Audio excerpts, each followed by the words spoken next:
പണ്ടൊക്കെ എല്ലാ ദിവസവും കാലത്തും വൈകിട്ടും ഞാൻ തലേക്കാവിൽ പോകുമായിരുന്നു. പിന്നെ അത് ആഴ്ചയിൽ ഒരു ദിവസമായി. വന്നിപ്പോ വല്ലപ്പോഴും ആയി. അല്ല, അതിന്റെ ദൈവാധീന കുറവുണ്ട്. അങ്ങനെ ഒരു തോന്നലുണ്ടെങ്കിൽ പിന്നെ അമ്മ എന്താ അത് മുടക്കുന്നേ? കാലത്തിപ്പോ ഞങ്ങൾ രണ്ടുപേരും അടുക്കളയിലില്ലേ? അമ്മയൊന്ന് അമ്പലത്തിൽ പോയെന്ന് വെച്ച് അവിടെ ഒരു കുറവും സംഭവിക്കാൻ പോകുന്നില്ല. വൈകിട്ട് അമ്മ ഫ്രീ ആണല്ലോ. ഒരു കാര്യം ചെയ്യാം, എല്ലാ ദിവസവും രാവിലെയും വൈകിട്ടും ഞാനും കൂടി വരാം. ഞാൻ പുറത്തു നിന്നാ മതിയല്ലോ. ക്ലാരമ്മ ഇപ്പൊ അകത്ത് വന്നാലും ദേവിക്ക് കുഴപ്പമൊന്നുമില്ല, സന്തോഷമേ ഉണ്ടാവൂ. പിന്നെ കാണുന്ന മനുഷ്യന് ചുമ്മാ ഓരോ അലോക്യങ്ങളൊക്കെ ഉണ്ടാവും. നമ്മളത് കാര്യാക്കാതിരുന്നാ മതി. ഓ വേണ്ടമ്മേ, ഈ ചട്ടയും മുണ്ടും ഒക്കെ ഇട്ടോണ്ട് ഞാൻ അമ്പലത്തിൽ കയറുന്നത് ശരിയല്ല. ഞാൻ പുറത്തെവിടെയും നിന്നോളാം. പിന്നെ ഇന്നത്തെ പോലെ നമുക്ക് ഒരുമിച്ച് ചന്തയിൽ പോയി സാധനവും വാങ്ങാം. അതൊക്കെ ക്ലാരമ്മയുടെ ഇഷ്ടം. ക്ലാരമ്മ, ഞാൻ ഇങ്ങനെയൊക്കെ ആകാനും ചിന്തിക്കാനും കാരണം ഞാൻ ജനിച്ചു വളർന്ന ചുറ്റുപാടാ. ഞങ്ങളുടെ ഗ്രാമത്തിലെ ഭരദേവതയെ തോടുകടത്തി കൈപിടിച്ചു കൊണ്ടുവന്നത് ഒരു വള്ളക്കാരൻ ഈനാശു മാപ്പിളയാണെന്നൊരു കഥയുണ്ട്. 100-700 വർഷം മുമ്പുള്ള കഥയാ. എന്നാലും അന്ന് മനുഷ്യരൊക്കെ എത്ര സൗഹൃദത്തിലായിരുന്നു എന്ന് നമുക്ക് ഊഹിക്കാമല്ലോ. അത് ശരിയാ.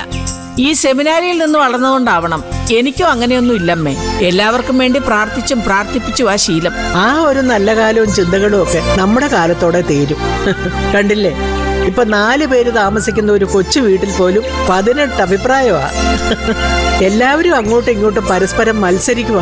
കൂടപ്പുറപ്പുകൾ തമ്മിൽ പോലും യാതൊരു സ്നേഹവുമില്ല, വിട്ടുവീഴ്ചയില്ല.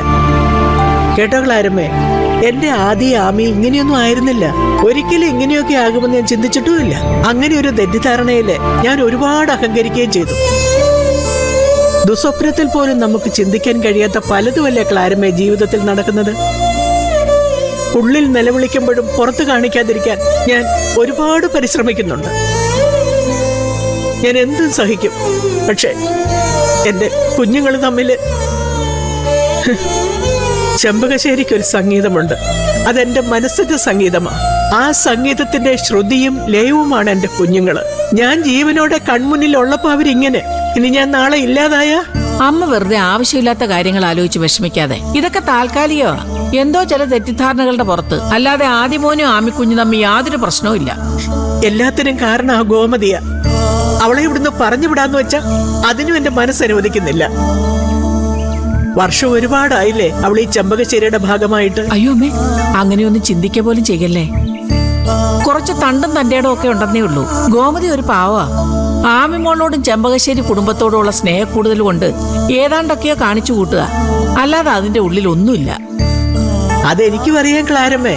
അതുകൊണ്ടല്ലേ ഞാൻ പലതിനും കണ്ണടച്ചു കൊടുക്കുന്നത്. ശരിക്കും പറഞ്ഞാൽ ഇവിടെ ഇപ്പോ ഒരു പ്രശ്നവും ഇല്ലമ്മേ.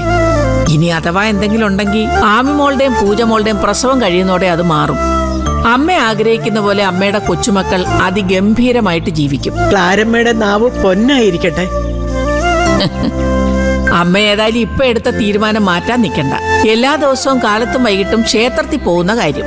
നേരം കിട്ടുമ്പോഴൊക്കെ ഞാനും വരാം. പുറത്തുനിന്ന് എനിക്കും ദേവിയെ തൊഴാലോ. സത്യം പറയാലോ, ഒരുപാട് കാലത്തെ അടുപ്പമൊന്നും ഇല്ലെങ്കിലും ക്ലാരമ്മ ഇപ്പൊ കൂടെ ഉള്ളത് എനിക്കൊരു ബലവാ. ചില ബന്ധങ്ങൾ അങ്ങനെയാ, പഴക്കത്തിലല്ല പൊരുത്തത്തിലാണ് കാര്യം.